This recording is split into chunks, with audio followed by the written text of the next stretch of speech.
వర్షిణిని చూపించాలంటూ jail అధికారులతో వాగ్వాదానికి దిగుతోంది. ములాఖత్లో వర్షిణిని కల్పించాలి అంటూ కూడా అఘోరి జైలు అధికారులతో అక్కడ కాస్త ఉద్రిక్త వాతావరణాన్ని క్రియేట్ చేసే ప్రయత్నం చేస్తోంది. లాయర్తో మాట్లాడించాలి, నాకు వర్షిణిని చూపించాలి, నేను వర్షిణిని కలవాలి అంటూ కూడా అఘోరి పట్టుబడినట్టుగా కూడా పట్టుబడుతూ అధికారులతో ఆమె ప్రశ్నిస్తున్న దృశ్యాలు కూడా మనం బిగ్ టీవీ స్క్రీన్ పైన చూడొచ్చు. అయితే ప్రస్తుతం నార్సింగ్ రీహాబిలిటేషన్ సెంటర్లో వర్షిణి ఉంది.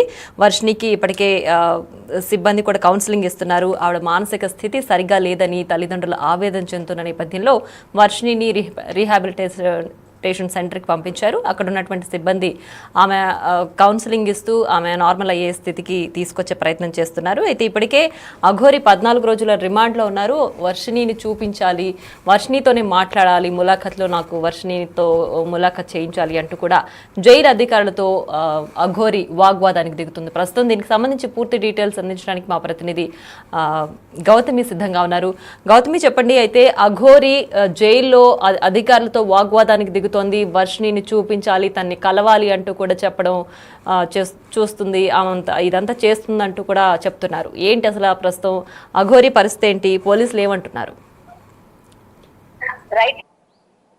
రైట్ ప్రియా, అయితే అఘోరిని అరెస్ట్ చేసిన తర్వాత ముఖ్యంగా నిన్న నైట్ అంతా కూడా తను చాలా కామ్గా ఉంది. అలాగే లోపల ఎవరితో కూడా తను మాట్లాడలేదు అని కూడా చెప్పడం జరిగింది. అయితే ఈ నేపథ్యంలోని తను కామ్గా ఉండడమే కాదు, కొన్ని మంత్రాలు చదవడం కానీ లేకపోతే కొన్ని పూజలు చేయడం కానీ తను చేసింది అని కూడా బయటకు వినిపిస్తూ ఉన్నాయి. అంటే మనం గతంలోని మనం చూసాం, దేవుళ్ళ దగ్గరికి వెళ్ళినా లేకపోతే ఎక్కడికి వెళ్ళినా సరే తను కొన్ని సింబల్స్ చూపిస్తూ దేవుళ్ళని పూజ చేసే విధానాలు మనం చూస్తూ ఉన్నాం. అయితే ముఖ్యంగా ఇక్కడ జైల్లోకి వెళ్ళిన తర్వాత ఎవరితోని మాట్లాడకుండా ఉండి ఇలాంటి మంత్రాలు అలాగే ఈ ముద్రలు పెట్టి అందరినీ కూడా భయపెట్టే ప్రయత్నం కూడా చేసింది. ఇదే కాకుండా జైల్లో గట్టిగా నేను వర్షిణిని చూడాలి, నా కోసం వర్షిణి బయట వెయిట్ చేస్తుంది, నేను ఎలా అయినా ములాఖత్ పెట్టండి, వర్షిణితోని నాకు ములాఖత్ కావాలి.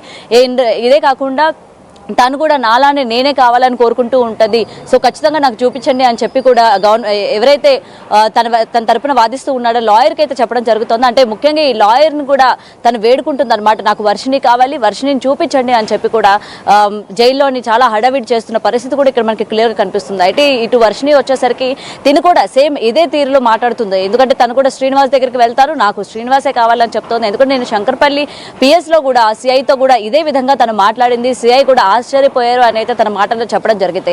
అయితే వయసుకి చిన్నదైనా సరే తను మాట్లాడే మాటలు కావచ్చు, తన పద్ధతి కావచ్చు, ఏ మాత్రం కూడా సరిగ్గా లేదు అని కూడా సిఐ కరాఖండిగా చెప్పారు. ముఖ్యంగా తన మాట తీరు, నేను ఎవరి మాట వినను, నేను ఎవరితో కూడా వెళ్ళను, నాకు శ్రీనివాసే కావాలంటే తనతో పాటు నాకు కూడా జైల్లో వేయండి, మా ఇద్దరిని కలిపి వేయండి అని చెప్పి కూడా తను మాట్లాడుతున్న పరిస్థితి కూడా ఏదైతే ఉందో, అయితే తనకి మెంటల్గా ఏమైనా అయిందా అంటే మెంటల్ పరిస్థితి.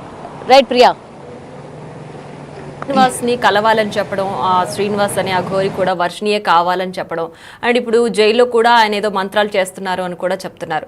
సో వర్షిణి పైన ఏదైనా క్షుద్ర పూజలు ప్రయోగించారా? అందుకే ఆవిడ అఘోరి కావాలని పదే అడుగుతోందా? ఇప్పుడు జైల్లో కూడా క్షుద్ర పూజలే చేస్తున్నారా అఘోరి? రైట్ ప్రియా, అయితే దానిపైన ఇంకా క్లియరెన్స్ అయితే రాలేదు. మరి తను ఎటువంటి పూజలు చేస్తుంది ఏంటి? ఎందుకంటే బయట కొంతమందితో మనం మాట్లాడినప్పుడు ఇప్పటి వరకు ఈ యొక్క పాటలో అటు బాలకృష్ణ కావచ్చు లేకపోతే రుద్ర కావచ్చు, ఇలా ప్రతి ఒక్కరు మాట్లాడుతున్నప్పుడు ఎవరి వాదనలు వారు వినిపించడం కూడా జరిగింది. అంటే ముఖ్యంగా ఇటు శ్రీనివాస్కి అలాంటి మంత్రాలు వచ్చు, లేకపోతే తనకి పెట్టే సింబల్స్ కావచ్చు, తను మాట్లాడే మాటలు కావచ్చు, తను ప్రయోగించే ఏదైనా సరే తంత్రాలు విద్యలే అని కూడా ఇక్కడ క్లియర్గా చెప్పడం జరిగింది. మరి అయితే అటు ముఖ్యంగా బయట ఈ అమ్మాయిని ఏమైనా మార్చే అవకాశం ఏమైనా ఉంది? ఆల్రెడీ పోలీసులు రీహాబిలిటేషన్ సెంటర్కి పంపించారు కాబట్టి తనని ఏమైనా మనసు మార్చే ప్రయత్నం చేస్తారా అని చెప్పి తిను ఈ లోపల నుంచి పూజలు ఏమైనా చేస్తుందా అంటే, వీళ్ళు ఎన్ని ప్రయత్నాలు చేసుకున్నా అమ్మాయి ఎప్పుడు కూడా శ్రీనివాస్ అనే పిలవాలి, శ్రీనివాస్తోనే ఉండాలనాలి, తన మనసు మారకూడదు అని చెప్పి లోపల నుంచి తిను ఏమైనా ప్రయత్నాలు చేస్తున్నాడా అని చెప్పి దానిపైన కూడా చాలా మందికి ఇవాళ అనుమానాలు కూడా వ్యక్తం అవుతున్నాయి. ముఖ్యంగా దీని గురించి కూడా ఇవాళ అంటే లోపల ఉన్న వాళ్ళు దగ్గరికి వెళ్ళాలన్నా లేకపోతే ఏమైనా మాట్లాడాలన్నా కూడా కొంచెం సందేహం పడుతున్నట్టు కూడా ఇక్కడ క్లియర్గా కనిపిస్తుంది. అయితే నిన్న మహిళా కమిషన్ కూడా వెళ్ళి కలవడం కూడా జరిగింది. సో అక్కడ కూడా సేమ్ ఇదే వర్షిణి ఎక్కడ చూసినా సరే నాకు వర్షిణియే కావాలి, నేను వర్షిణితోనే ఉంటాను, ఇద్దరు భార్య భర్తలు అని కూడా చెప్పుకుంటూ ఉన్నారు. సో ములాఖత్ పెట్టండి అని అయితే ఇక్కడ క్లియర్ గా చెప్తూ ఉన్నారు. మరి బయట ఈ అమ్మాయి పరిస్థితి కనుక చూసుకున్నట్లయితే పోలీసులు ఏం చెప్తున్నారు? అఘోరి అనే శ్రీనివాస్ కి వర్షిణితో ములాఖత్ ఏర్పాటుకి ఏమైనా చేస్తున్నారా? అంటే వాళ్ళతో వాగ్వాదానికి దిగుతుంది కదా, సో వాళ్ళు ఏమైనా ఆ ప్రయత్నాలు చేస్తామని చెప్పారా అఘోరికి? లేదు ప్రియా, ఎందుకంటే ఎటువంటి ములాఖాత్ కూడా పెట్టే అవకాశం లేదు. మళ్ళీ ఆ అమ్మాయిని కనుక చూపించినట్లే అయితే మళ్ళీ వీడు ఏమైనా చేస్తాడేమో, లేకపోతే ఆల్రెడీ అమ్మాయిని వాడి నుంచి దూరంగా తీసుకువెళ్ళాలి అనే కదా ఆల్రెడీ వాళ్ళ పేరెంట్స్ని అప్పచెప్పడం. కానీ ముందుగా అమ్మాయి మైండ్ని సరిచేసి అమ్మాయి పద్ధతిని ఒక దారిలో పెట్టి అప్పుడు వాళ్ళ పేరెంట్స్కి అప్పచెప్పాలన్నట్టే కదా ఇటు రిహాబిలిటేషన్ సెంటర్కి పంపించారు. సో డెఫినెట్గా శ్రీనివాస్కి అయితే చూపించే ప్రయత్నం చేయరు. ఎందుకంటే మొత్తం కూడా జరిగింది శ్రీనివాస్ వల్లనే కాబట్టి వాళ్ళ అమ్మాయి ప్రవర్తించిన తీరు కాబట్టి వాడే కావాలి అని చెప్పి తన దగ్గరికి వెళ్ళిపోవడం కావచ్చు, ఇన్ని రోజులు తనతో ఉండడం కావచ్చు, ఇదంతా కూడా అమ్మాయిని ట్రాప్ చేసి ఆ అమ్మాయిని కావాలని తీసుకుపోయాడు అని చెప్పి జరుగుతున్నప్పుడు ఇటు తిను ములాఖత్ కావాలి లేకపోతే వర్షని చూపించండి అంటే ఏ మాత్రం కూడా చూపించే ప్రయత్నం చేయరు పోలీసులు. ఎందుకంటే పోలీసుల అండర్లో ఆ అమ్మాయి ఉంది. మరోసారి కనుక చూపిస్తే ఈ అమ్మాయి ఇంకా బలపడే అవకాశాలు ఉన్నాయి. ఎందుకంటే ఇంకొకసారి కనుక చూపిస్తే అక్కడి నుంచి వచ్చే ప్రయత్నం కూడా చేయదు. ఇంకా అక్కడ చాలా వాగ్వాదానికి దిగే అవకాశాలు కూడా ఉన్నాయి. కాబట్టి ఎట్టి పరిస్థితుల్లో కూడా వర్షిణిని పోలీస్ స్టేషన్కి తీసుకెళ్లరు. కేవలం రిహాబిలిటేషన్ సెంటర్లోనే 15 రోజుల పాటు తన అబ్జర్వేషన్లో ఉంచి తన మైండ్ సెట్ అది క్లియర్ చేసి కౌన్సిలింగ్ ఇచ్చి తర్వాత వాళ్ళ పేరెంట్స్ ఇంటికి విజయవాడ పంపించే అవకాశాలు ఉన్నాయి. వాళ్ళ పేరెంట్స్కి అప్పచెప్తామని అయితే పోలీసులు చెప్పడం జరిగింది. సో ఎట్టి పరిస్థితుల్లో కూడా ఇటు శ్రీనివాస్ ఎంత మొరపెట్టుకున్నా నాకు సహాయం చేయండి, వర్షిణి కావాలి, మేము ఇద్దరం కూడా అమర ప్రేమికులు, మాకు చూపించండి అని చెప్పి ఎంత మొరపెట్టుకున్నా సరే ఏ మాత్రం కూడా వర్షిణి తీసుకెళ్లే పరిస్థితి లేదు. చూపించే ప్రయత్నం కూడా అస్సలు చేయరు. ఇప్పుడు వర్షిణి తల్లిదండ్రులు ఏం చెప్తున్నారు ఈ మొత్తం వ్యవహారంలో? అటు అఘోరి కావచ్చు, వర్షిణి కావాలంటున్నారు, వర్షిణి కూడా అఘోరి కావాలని చెప్తున్నారు. సో వర్షిణి తల్లిదండ్రులు ఏం చెప్తున్నారు? తను కోలుకునే స్థితి కనిపిస్తుంది, రీహాబ్లో తను కోలుకుంటుంది అనే ఆశాభావం ఏమైనా వ్యక్తం చేస్తున్నారా? రైట్, నిన్న కూడా పిఎస్లోని పోలీసులను అదే వేడుకోవడం జరిగింది. మా అమ్మాయిని మాతోనైతే పంపించొద్దు, ఎందుకంటే గతంలో అలాగే పంపిస్తే, ఎందుకంటే గుజరాత్ నుంచి పంపించినప్పుడు అలానే వాళ్ళ అమ్మాయి వాళ్ళని మబ్బి పెట్టి పారిపోయిన పరిస్థితి ఉంది కాబట్టి ఈసారి అలా పంపించొద్దు, మొత్తం కూడా అమ్మాయికి ట్రీట్మెంట్ ఇచ్చి క్లియర్ అయిన తర్వాత మీరు మాకు అప్పచెప్పండి, మేము పర్వాలేదు అని చెప్పి కూడా వాళ్ళైతే చెప్పడం జరిగింది. నిన్న వాళ్ళు ఆంధ్ర వెళ్ళిపోతామని కూడా చెప్పడం జరిగింది.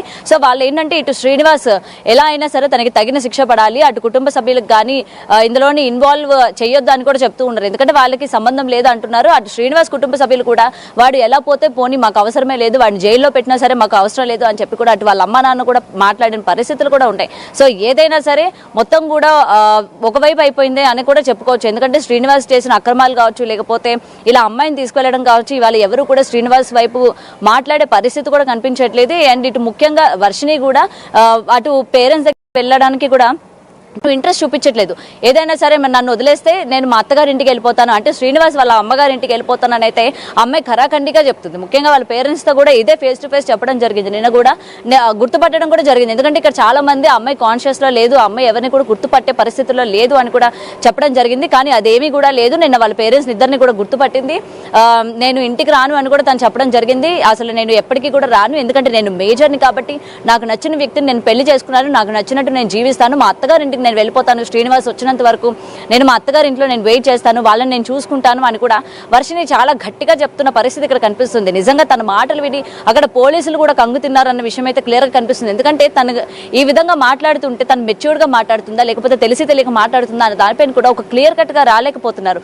మరి అమ్మాయి పరిస్థితి కూడా చూసుకుంటే నిన్న మొత్తం కూడా తను మాట్లాడే విధానం కావచ్చు, లేకపోతే అమ్మాయి ప్రవర్తన కావచ్చు, ఆ అమ్మాయి అపియరెన్స్ కావచ్చు, చాలా తేడాగా ఉంది. ఎందుకంటే గతంలో చూసిన వర్షిణికి వారం రోజుల తర్వాత చూసిన వర్షిణికి చాలా డిఫరెన్స్ ఉంది. సో విష్ణు ఏదైతే వాళ్ళ పేరెంట్స్ అందరూ కూడా ఎలిగేషన్ చేస్తూ ఉన్నారో, ఏదైనా మందు పెట్టారు, ముఖ్యంగా పసరు మందు పెట్టారు, అందుకే మా అమ్మాయి ఈ విధంగా మాట్లాడుతుంది, మొత్తం కూడా తల వరకు శ్రీనివాసే ఎక్కువ ఉన్నాడు, శ్రీనివాస్ అనే అంటున్నారు. కాబట్టి ఖచ్చితంగా మా అమ్మాయికి టెస్టులు చేయండి, బ్లడ్ టెస్ట్ చేయండి, అన్ని రిపోర్ట్స్ అన్ని కూడా మంచిగా వచ్చిన తర్వాత కౌన్సిలింగ్ బాగా ఇచ్చిన తర్వాతే మాకు అందజేయండి, నెలైనా పర్వాలేదు, 2 నెలలైనా పర్వాలేదు అని చెప్పి కూడా వాళ్ళ పేరెంట్స్ నిన్న అక్కడ గట్టిగా చెప్పడం కూడా జరిగింది. వాళ్ళ అమ్మాయి క్షేమంగా ఉండడమే వాళ్ళకి కావాలి అని కూడా ఇక్కడ చెప్తున్న పరిస్థితి ఉంది. ప్రియా, ఇంకా వర్షిణి అఘోరిని కలవాలంటూ, అలాగే అఘోరి కూడా వర్షిణిని కలవాలంటూ కూడా పోలీసులతో అఘోరి వాగ్వాదానికి దిగుతున్నారు. ప్రస్తుతం 14 రోజుల పాటు రిమాండ్లో ఉన్నారు అఘోరి. సో ఈ నేపథ్యంలోనే నేను వర్షిణిని చూడాలి, వర్షిణిని కలవాలి, ములాఖత్ ఏర్పాటు చేయండి, నాకు వర్షిణి కావాలి, మేమిద్దరం పెళ్లి చేసుకున్నామంటూ కూడా పోలీసులతో అఘోరి వాగ్వాదానికి దిగుతున్నారు. అలాగే వర్షిణి కూడా రీహాబిలిటేషన్ సెంటర్లో ట్రీట్మెంట్ తీసుకుంటోంది. తన మానసిక స్థితి సరిగ్గా లేదని తల్లిదండ్రులు చెప్తున్న నేపథ్యంలో తన అక్కడ ట్రీట్మెంట్ తీసుకుంటుంది. పూర్తిగా కోలుకున్న తర్వాతనే తల్లిదండ్రులకు అప్పగించాలంటూ కూడా తల్లిదండ్రులు చెప్తున్నారు. సో తన మానసిక స్థితి సరిగా లేదు, తనకి ఏవో పసరు మందులు పెట్టారు, లేదంటే తన పైన ఏదో ప్రయోగించారు, అందువల్లే తను అఘోరి కావాలి, ఆ శ్రీనివాస్ కావాలి అని చెప్తుంది అని తల్లిదండ్రులు ఆరోపిస్తున్నారు. సో మొత్తం కూడా క్లియర్గా టెస్ట్లన్నీ చేసి తనకి ట్రీట్మెంట్ అయ్యి తన మానసిక స్థితి అంత కరెక్ట్గా ఉన్న తర్వాతే తల్లిదండ్రులకి అప్పగించాలని చెప్పి కూడా వాళ్ళు వేడుకుంటున్నారు. ప్రస్తుతం అయితే శ్రీనివాస్ చీటింగ్ కేసులో 14 రోజుల పాటు రిమాండ్లో ఉన్నారు.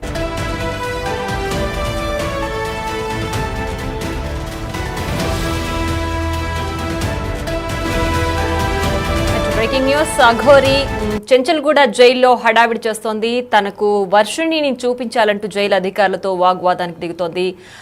ములాఖత్లో వర్షిణిని కల్పించాలి అంటూ కూడా అఘోరి జైలు అధికారులతో అక్కడ కాస్త ఉద్రిక్త వాతావరణాన్ని క్రియేట్ చేసే ప్రయత్నం చేస్తోంది. లాయర్తో మాట్లాడించాలి, నాకు వర్షిణిని చూపించాలి, నేను వర్షిణిని కలవాలి అంటూ కూడా అఘోరి పట్టుబడినట్టుగా కూడా పట్టుబడుతూ అధికారులతో ఆమె ప్రశ్నిస్తున్న దృశ్యాలు కూడా మనం బిగ్ టీవీ స్క్రీన్ పైన చూడొచ్చు. అయితే ప్రస్తుతం నార్సింగ్ రీహాబిలిటేషన్ సెంటర్లో వర్షిణి ఉంది.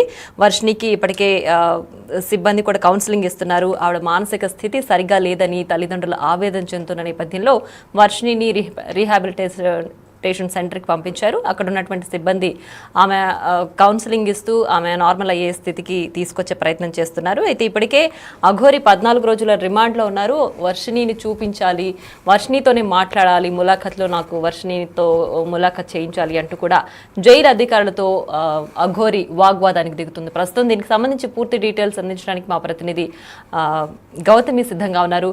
గౌతమి, చెప్పండి. అయితే అఘోరి జైల్లో అధికారులతో వాగ్వాదానికి దిగుతుంది. వర్షిణిని చూపించాలి, తన్ని కలవాలి అంటూ కూడా చెప్పడం చూస్తుంది, ఇదంతా చేస్తుందంటూ కూడా చెప్తున్నారు. ఏంటి అసలు ప్రస్తుతం అఘోరి పరిస్థితి ఏంటి? పోలీసులు ఏమంటున్నారు? రైట్ ప్రియా, అయితే అఘోరిని అరెస్ట్ చేసిన